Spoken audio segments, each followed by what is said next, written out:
আসসালামু আলাইকুম। সবাইকে আমন্ত্রণ জানাচ্ছি আমি নুসরাত জেনিন। বিশ্বের নানা প্রান্তে ঘটে যাওয়া সংবাদ নিয়ে বিটিভি নিউজের প্রতিদিনের আয়োজন বিশ্ব প্রতিদিন অনুষ্ঠানে। দর্শক, আপনাদের জন্য সংবাদের পাশাপাশি থাকবে সংবাদ বিশ্লেষণ, বাদ যাবে না প্রযুক্তি কিংবা বিনোদন দুনিয়ারও খবর, আরও থাকবে মজার মজার ফিচার। শুরুতেই মধ্যপ্রাচ্যের সংবাদ। মধ্যপ্রাচ্যের দেশ ইয়েমেনে হুতিদের ওপর মার্কিন বিমান হামলায় এখন পর্যন্ত নারী ও শিশুসহ 23 জন নিহত হওয়ার খবর পাওয়া গেছে। এর মধ্যে রাজধানী সানায় নিহত হয়েছেন 13 জন। এদিকে মার্কিন প্রেসিডেন্ট ডোনাল্ড ট্রাম্প ইরানকে হুমকি দিয়ে বলেছে, হুতিদের সহায়তা করলে পরিণতি ভালো হবে না। জবাবে পাল্টা হুমকি দিয়েছে ইরান। দেশটি বলেছে তেহরান যুদ্ধ শুরু করবে না, কিন্তু কোনো হুমকি আসলে যথাযথ কঠোর ও চূড়ান্ত জবাব দেওয়া হবে। লোহিত সাগরে যুক্তরাষ্ট্র এবং দেশটির মিত্রদের বাণিজ্যিক জাহাজে হুতির হামলার পরিপ্রেক্ষিতে কড়া জবাব দিতে এসব হামলা চালাচ্ছে যুক্তরাষ্ট্র। প্রেসিডেন্ট ট্রাম্প হুঁশিয়ারি দিয়েছেন, জাহাজে হামলা বন্ধ না হলে নরক নেমে আসবে। ইরান সমর্থিত হুতিরা 2023 সালের শেষ দিকে থেকে লোহিত সাগরে বাণিজ্যিক জাহাজ লক্ষ্য করে একের পর এক হামলা চালিয়ে আসছে। তাদের দাবি, গাজায় ইসরায়েলি হামলার শিকার ফিলিস্তিনিদের প্রতি সংহতি জানিয়ে তারা এসব হামলা চালাচ্ছে। এর জবাবে ইয়েমেনে চূড়ান্ত ও শক্তিশালী হামলা শুরু করেছে মার্কিন বাহিনী। গত জানুয়ারিতে ট্রাম্প ক্ষমতা গ্রহণের পর মধ্যপ্রাচ্যে হুতিদের বিরুদ্ধে চলমান এই হামলাই এখন পর্যন্ত যুক্তরাষ্ট্রের সবচেয়ে বড় সামরিক অভিযান। এদিকে হামলার জবাব দেওয়ার প্রত্যয় ব্যক্ত করেছে হুতিরা। এক বিবৃতিতে হুতি বলেছে, রাজধানী সানায় আবাসিক এলাকায় বিদ্বেষপূর্ণ আগ্রাসনের পেছনে যুক্তরাষ্ট্র ও যুক্তরাজ্য দায়ী। রাশিয়া ইউক্রেন যুদ্ধে যুক্তরাষ্ট্রের অস্ত্রবিরতি প্রস্তাব মেনে নিতে রাশিয়ার প্রতি আহ্বান জানিয়েছেন G7 গোষ্ঠীর শীর্ষ কূটনীতিকরা। অন্যদিকে যুক্তরাষ্ট্র ও রাশিয়ার মধ্যে যোগাযোগ অব্যাহত রাখতে সম্মত হয়েছেন মার্কিন পররাষ্ট্রমন্ত্রী মার্কো রুবিও ও রুশ পররাষ্ট্রমন্ত্রী সের্গেই লাভরভ। শুক্রবার কানাডায় আলোচনা শেষে এক যৌথ বিবৃতিতে কূটনীতিকরা বলেন, আমরা রাশিয়াকে সমতার শর্তে অস্ত্রবিরতিতে সম্মত হতে এবং তা সম্পূর্ণভাবে প্রয়োগ করতে আহ্বান জানিয়েছি।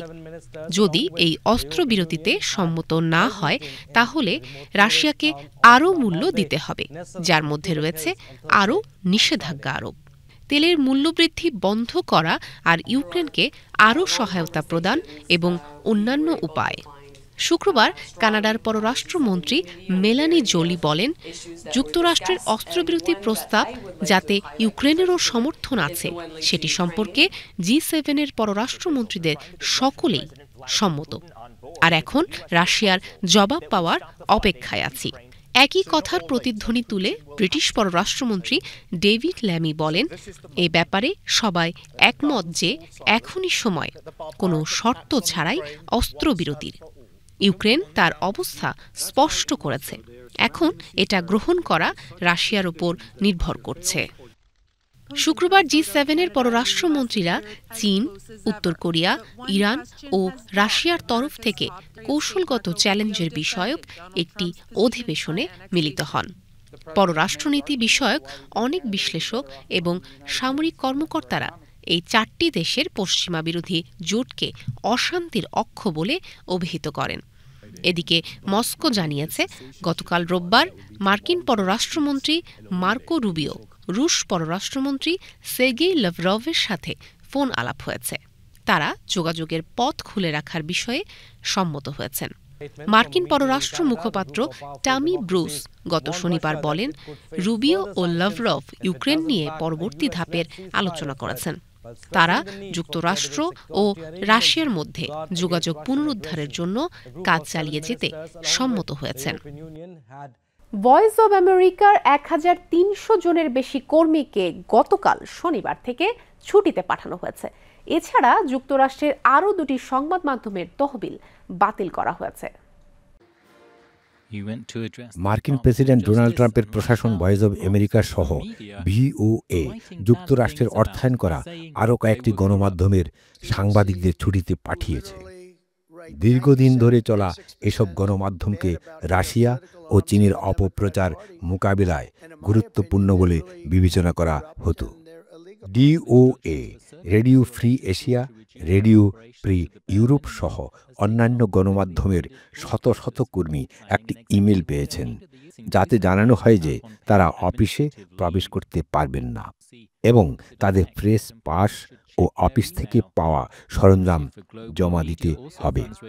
ট্রাম্প প্রশাসন কিছু সংস্থাকে তাদের কাজ অনেকটা কমিয়ে দিতে বলেছে। এসব সংস্থার মধ্যে কয়েকটি খুব বেশি পরিচিত নয়, যেমন জাদুঘর ও গ্রন্থাগারে সহায়তা দেওয়া একটি সংস্থা, গৃহহীনদের সহায়তা দেওয়া আরেকটি সংস্থা। এটি মূলত সরকারি ব্যয় কমানোর জন্য করা হয়েছে। 16 তারিখ প্রকাশিত এই নির্দেশনায় বলা হয়, প্রেসিডেন্ট যেসব ফেডারেল সংস্থাকে অপ্রয়োজনীয় মনে করেন সেগুলো সীমিত করার প্রক্রিয়া এই আদেশের মাধ্যমে অব্যাহত রাখা হচ্ছে। প্রেসিডেন্ট ট্রাম্প তার প্রথম মেয়াদে ভয়েস অব আমেরিকার সঙ্গে দ্বন্দ্বে জড়িয়েছিলেন। দ্বিতীয় মেয়াদে তিনি এর পরিচালক হিসেবে সাবেক সংবাদ উপস্থাপক কেরি লেককে বেছে নিয়েছেন। ট্রাম্পের ঘনিষ্ঠ সমর্থক লেক প্রায়ই মূলধারার গণমাধ্যমকে ট্রাম্প বিরোধী পক্ষ নেওয়ার অভিযোগে অভিযুক্ত করেন। Voice of America online, radio ও টেলিভিশনে 40টিরও বেশি ভাষায় সম্প্রচার করে। এটি যুক্তরাষ্ট্রের গ্লোবাল মিডিয়া সংস্থার তত্ত্বাবধানে পরিচালিত। সংস্থাটি radio free Europe, radio liberty এবং রেডিও ফ্রি এশিয়াকেও অর্থ দেয়। শনিবার ভয়েস অব আমেরিকার 1300 জনের বেশি কর্মীকে ছুটিতে পাঠানো হয়। এর একদিন আগেই প্রেসিডেন্ট ডোনাল্ড ট্রাম্প সংবাদ মাধ্যমটিকে অর্থ দেওয়া মূল প্রতিষ্ঠানকে কার্যত অকার্যকর করার নির্দেশ দেন। যুক্তরাষ্ট্রে টর্নেডোর তাণ্ডবে নিহতের সংখ্যা বেড়ে অন্তত 32 জনে পৌঁছেছে। এর মধ্যে 12 জনই দেশটির মিসৌরি অঙ্গরাজ্যের বাসিন্দা। রোববার যুক্তরাষ্ট্রের দক্ষিণ পূর্বাঞ্চলীয় কয়েকটি অঙ্গরাজ্যের উপর দিয়ে ভয়াবহ টর্নেডো বয়ে যায়। টর্নেডোতে ক্ষতিগ্রস্ত হয় আক্রান্ত রাজ্যের বিস্তীর্ণ এলাকা। অসংখ্য ঘরবাড়ি ভেসে গেছে এবং গাড়ি উল্টে গেছে। মিসৌরির পাশাপাশি কানসাস অঙ্গরাজ্যে কমপক্ষে 8 জন নিহত হয়েছেন। ধূলিঝড়ের কারণে সেখানে দুর্ঘটনার কবলে পড়েছে অর্ধশতাধিক গাড়ি। পাওয়ার আউটেজ ট্র্যাকার অনুযায়ী স্থানীয় সময় রোববার সকালে মিশিগান, মিসৌরি এবং ইলিনয় সহ 7টি অঙ্গরাজ্যের 2.5 লাখ ঘরবাড়ি বিদ্যুৎ বিচ্ছিন্ন হয়ে রয়েছে। অন্যদিকে মিসিসিপি অঙ্গরাজ্যে ঝড়ের কবলে 6 জন নিহত হয়েছেন বলে জানিয়েছেন সেখানকার গভর্নর টেড রিভস। ঝড়ের কবলে আরকানসাসে 3 জনের মৃত্যু এবং 29 জন আহত হওয়ার খবর পাওয়া গেছে। অন্যদিকে ওকলাহোমা ও টেক্সাস অঙ্গরাজ্যে 1 জন করে নিহত হয়েছেন। দক্ষিণ পূর্বাঞ্চল জুড়ে তীব্র আবহাওয়া অব্যাহত থাকায় মধ্য মিসিসিপি, পূর্ব লুইসিয়ানা এবং পশ্চিম টেনেসির পাশাপাশি আলাবামা এবং আরকানসাসের কিছু অংশে আকস্মিক বন্যা এবং বন্যার সতর্কতা জারি করা হয়েছে। প্রসঙ্গত, ভৌগোলিক অবস্থানের কারণে যুক্তরাষ্ট্রের টেক্সাস, ওকলাহোমা, কানসাসে মাঝে মধ্যে আছড়ে পড়ে টর্নেডো। মূলত বছরে মে মাস থেকে জুন মাসের মধ্যে হয় এই ঝড়। এর আগে 2024 সালে যুক্তরাষ্ট্রে টর্নেডোর কারণে প্রাণ হারিয়েছিলেন 54 জন। কিউবায় জাতীয় বিদ্যুৎ গ্রিডে আবারও বড় ধরনের বিপর্যয় দেখা গেছে। এতে রাজধানী হাভানা সহ সারা দেশ বিদ্যুৎ বিভ্রাটে পড়ে। গত শুক্রবার রাতে এ ঘটনাটি ঘটে। ফলে দেশটির 1,10,00,000 মানুষ সম্পূর্ণ অন্ধকারে ডুবে যায়। এখনও পরিস্থিতি স্বাভাবিক হয়নি। এ নিয়ে গত 5 মাসে কিউবায় চতুর্থবার জাতীয় বিদ্যুৎ গ্রিডে বিপর্যয়ের ঘটনা ঘটল। কিউবার জ্বালানি ও খনিজ মন্ত্রণালয় জানায়, রাত 8:15 দিকে কিউবার পশ্চিমাঞ্চলের একটি সাবস্টেশনে ত্রুটির কারণে বিদ্যুৎ উৎপাদন ব্যাহত হয়। এতে জাতীয় বিদ্যুৎ গ্রিডে বিপর্যয় সৃষ্টি হয়। এক্সে দেওয়া এক পোস্টে কিউবার প্রধানমন্ত্রী ম্যানুয়েল মারেইরো ক্রুজ বলেন, সরকার পরিস্থিতি স্বাভাবিক করতে অক্লান্ত পরিশ্রম করছে। অর্থনৈতিক সংকটের কারণে দীর্ঘদিন ধরে দেশটির বিদ্যুৎ ব্যবস্থা নাজুক অবস্থায় রয়েছে।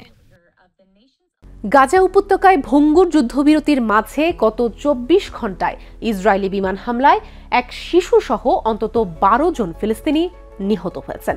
ফিলিস্তিনের সংবাদ সংস্থা ওয়াফা জানিয়েছে, পৃথকভাবে মধ্য গাজা উপত্যকায় একদল লোকের ওপর ইসরায়েলি ড্রোন হামলায় বেশ কয়েকজন ফিলিস্তিনি আহত হয়েছেন। সংস্থাটির মতে গত ১৯ জানুয়ারি ইসরায়েল ও হামাসের মধ্যে যুদ্ধবিরতি চুক্তির পর থেকে অন্তত ১৫০ জন নিহত হয়েছেন। এই চুক্তিটি মিশর, কাতার ও যুক্তরাষ্ট্রের মধ্যস্থতায় সম্পন্ন হয়েছিল। জানুয়ারির মাঝামাঝি সময়ে মিশর, কাতার ও যুক্তরাষ্ট্রের মধ্যস্থতায় ইসরায়েল ও হামাস যুদ্ধবিরতিতে সম্মত হয়। চুক্তির প্রথম পর্যায় ১ মার্চ সম্পন্ন হয় এবং এর অংশ হিসেবে ৩৩ জন জিম্মিকে ইসরায়েলে ফিরিয়ে দেওয়া হয়। ২ মার্চ ইসরায়েল গাজায় মানবিক সাহায্য সরবরাহ বন্ধ করে দেয় এবং সমস্ত চেকপয়েন্ট বন্ধ করে দেয়। ৭ মার্চ ওয়াইনেট পোর্টাল জানায়, ইসরায়েল প্রতিরক্ষা বাহিনীর IDF এর প্রধান জেনারেল স্টাফ ইয়াল জামির গাজা উপত্যকায় আক্রমণের জন্য নতুন একটি পরিকল্পনা অনুমোদন করেছেন। পাকিস্তানের দক্ষিণ পশ্চিমাঞ্চলীয় বেলুচিস্তান প্রদেশে বিচ্ছিন্নতাবাদী গোষ্ঠীর হামলায় দেশটির আধা সামরিক বাহিনীর অন্তত ৫ জন সৈন্য নিহত হয়েছেন।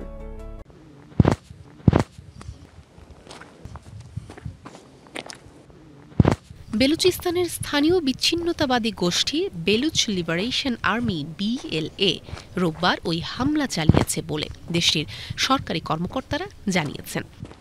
কয়েকদিন আগে বেলুচিস্তান প্রদেশে ট্রেন ছিনতাইয়ের পর যাত্রীদের ৩৬ ঘণ্টা ধরে জিম্মি করে রাখার সঙ্গে জড়িত একই গোষ্ঠীটি আধা সামরিক বাহিনীর গাড়ি বহরে ওই হামলা চালিয়েছে। ব্রিটিশ বার্তা সংস্থা রয়টার্সের প্রতিবেদনে বলা হয়েছে, বেলুচিস্তানের নোশখী জেলায় আধা সামরিক বাহিনীর গাড়ি বহরে হামলার দায় স্বীকার করেছে বিচ্ছিন্নতাবাদী বেলুচ লিবারেশন আর্মি গোষ্ঠী। নোশখী জেলার একটি মহাসড়কে আধা সামরিক বাহিনীর গাড়ি বহরে বিস্ফোরক বোঝাই ট্রাক চালিয়ে দিয়েছেন বিচ্ছিন্নতাবাদী বিদ্রোহীরা। এতে ৫ সৈন্য নিহত হয়েছেন। এক বিবৃতিতে বেলুচিস্তানের সামরিক বাহিনীর ওপর এই হামলার নিন্দা জানিয়েছেন পাকিস্তানের প্রধানমন্ত্রী শেহবাজ। এর আগে গত মঙ্গলবার বেলুচিস্তান প্রদেশের প্রত্যন্ত পার্বত্য এলাকায় রেল লাইনে বিস্ফোরণ ঘটিয়ে প্রায় ৩৫০ যাত্রীকে বহনকারী জাফর এক্সপ্রেস ট্রেনের দখল নেন বেলুচ লিবারেশন আর্মির যোদ্ধারা। পরে পাকিস্তানের সামরিক বাহিনী অভিযান চালিয়ে ট্রেনের ৩৪৬ আরোহীর সবাইকে নিরাপদে উদ্ধার করে। মিয়ানমারের উত্তরাঞ্চলীয় মান্দালয় প্রদেশের একটি গ্রামে জান্তা বাহিনীর বিমান হামলায় কমপক্ষে ২৭ জন নিহত হয়েছেন। এই হামলায় আহত হয়েছেন আরও অন্তত ৩০ জন। প্রতিরোধ যোদ্ধাদের নিয়ন্ত্রণে থাকা ওই গ্রামে শনিবার সামরিক বাহিনীর হামলায় হতাহতের এই ঘটনাটি ঘটে। সামরিক জান্তার বিরুদ্ধে লড়াইরত মান্দালয় পিপলস ডিফেন্স ফোর্সের একজন মুখপাত্র বলেছেন, দেশের দ্বিতীয় বৃহত্তম প্রদেশ মান্দালয় থেকে প্রায় ৬৫ কিলোমিটার দূরের সিঙ্গু শহরের লেট প্ল্যান হ্যাঁ গ্রামে রাত ৩টার দিকে বিমান হামলা চালিয়েছে সামরিক জান্তা। তবে এই হামলার বিষয়ে শনিবার মিয়ানমারের সামরিক বাহিনীর মন্তব্য জানা যায়নি বলে জানিয়েছে মার্কিন বার্তা সংস্থা অ্যাসোসিয়েটেড প্রেস AP। সমুদ্রে হারিয়ে যাওয়ার ৯৫ দিন পর পেরুর এক জেলেকে প্রশান্ত সাগর থেকে জীবিত উদ্ধার করা হয়েছে বলে জানিয়েছে পেরুর রাষ্ট্রায়ত্ত সংবাদ মাধ্যম আন্দিনা।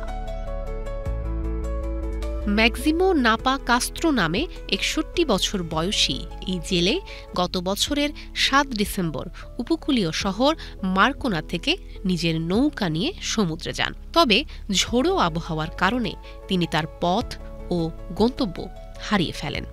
দীর্ঘ ৯৫ দিন পর গত ১১ মার্চ উত্তর পেরুর উপকূলীয় সমুদ্র অঞ্চল থেকে তাকে উদ্ধার করে ইকুয়েডরের একটি মাছ ধরার নৌকা।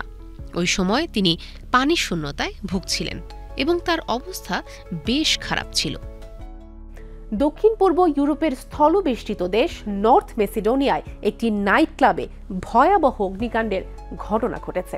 এতে কমপক্ষে ৫১ জন নিহত হয়েছেন, আহত হয়েছেন আরও প্রায় ১০০ জন। উত্তর মেসিডোনিয়ার কোসানি শহরে একটি নাইট ক্লাবে ভয়াবহ অগ্নিকাণ্ডে প্রাণ হারিয়েছেন অন্তত ৫১ জন।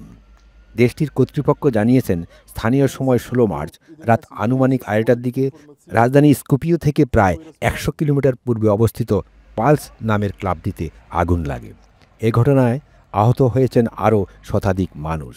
সামাজিক যোগাযোগ মাধ্যমে ছড়িয়ে পড়া ভিডিওগুলোতে দেখা গেছে পুরো ভবনটিই আগুনে জ্বলছে, মানুষ আতঙ্কে ছুটাছুটি করছে। সেদিন রাতে ক্লাবটিতে চলছিল দেশটির জনপ্রিয় হিপ হপ ব্যান্ড ডিএনকের কনসার্ট। প্রায় ১৫০০ মানুষ জড়ো হয়েছিলেন এই পারফরমেন্স দেখতে। হঠাৎ করেই উৎসবের আমেজ বদলে যায় বিভীষিকায়। দেশটির স্বরাষ্ট্রমন্ত্রী পাঞ্জে তুস্কোভস্কি জানান, প্রাথমিকভাবে ধারণা করা ক্লাবের ভেতরে ব্যবহৃত আতশবাজি থেকে স্ফুলিঙ্গ ছিটকে পড়ে ফলস সিলিংয়ে আগুন লাগে এবং মুহূর্তের মধ্যে চারিদিকে ছড়িয়ে পড়ে। তিনি সাংবাদিকদের আরও জানান, ছাদের তৈরি উপকরণ অত্যন্ত দাহ্য ছিল, এই কারণে আগুন দ্রুত পুরো ক্লাবে ছড়িয়ে পড়ে। এ ঘটনায় ইতিমধ্যে কয়েকজনকে গ্রেপ্তার করা হয়েছে বলেও জানান তিনি। ভাইরাল হওয়া ভিডিওতে দেখা যায় ব্যান্ডটি মঞ্চে গান গাওয়ার সময় হঠাৎ দুটি প্লেয়ার জ্বলে ওঠে।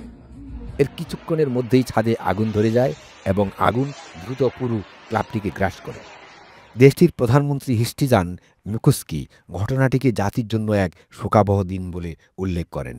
সরকার পূর্ণ শক্তি নিয়ে কাজ করছে যাতে ঘটনার কারণ নিরূপণ এবং প্রয়োজনীয় সব পদক্ষেপ নেওয়া যায়।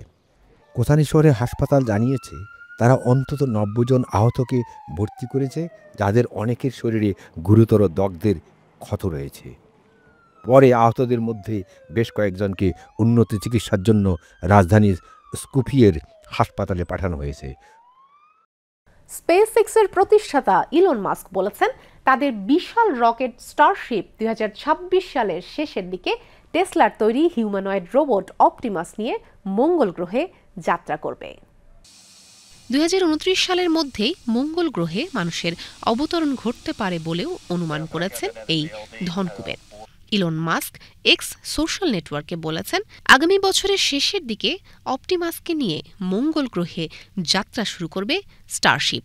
যদি অবতরণ ভালোভাবে সম্পন্ন হয় তাহলে ২০২৯ সালের মধ্যেই সেখানে মানুষের অবতরণ শুরু হতে পারে। সুনিতা উইলিয়ামস ও বাজ মোর গত বছর গিয়েছিলেন আন্তর্জাতিক মহাকাশ স্টেশনে। সেখানে তাদের মাত্র ৮ দিন অবস্থান করার কথা ছিল, তবে প্রযুক্তিগত সমস্যার কারণে দীর্ঘ ৯ মাস ধরে মহাকাশে আটকে আছেন তারা।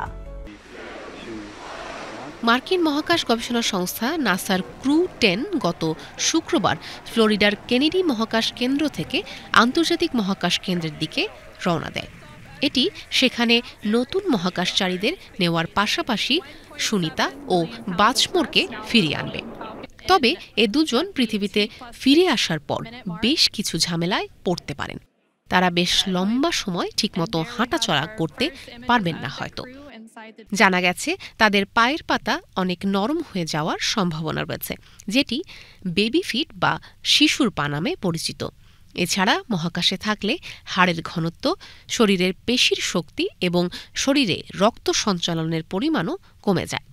যখন নভোচারীরা দীর্ঘদিন মহাকাশে থাকেন তখন তারা স্বাভাবিক চলাফেরার অনুপযোগী হয়ে পড়ে। দর্শক, জানতে চাই বিশ্ব প্রতিদিন কেমন লাগছে। একই সঙ্গে আপনাদের মূল্যবান পরামর্শ দিয়ে সাজাতে চাই প্রতিটা পর্ব। এজন্য ইমেল করতে পারেন এই ঠিকানায় bishprotidin@gmail.com। চিঠিও লিখতে পারেন।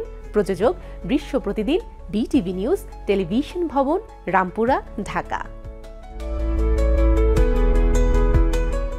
দর্শক, আজ এ পর্যন্তই। আগামীকাল আবার দেখা হবে বিশ্ব প্রতিদিনে বিশ্বের নানা প্রান্তে ঘটে যাওয়া সংবাদ ও সংবাদ বিশ্লেষণের এই আয়োজনে। আল্লাহ হাফেজ।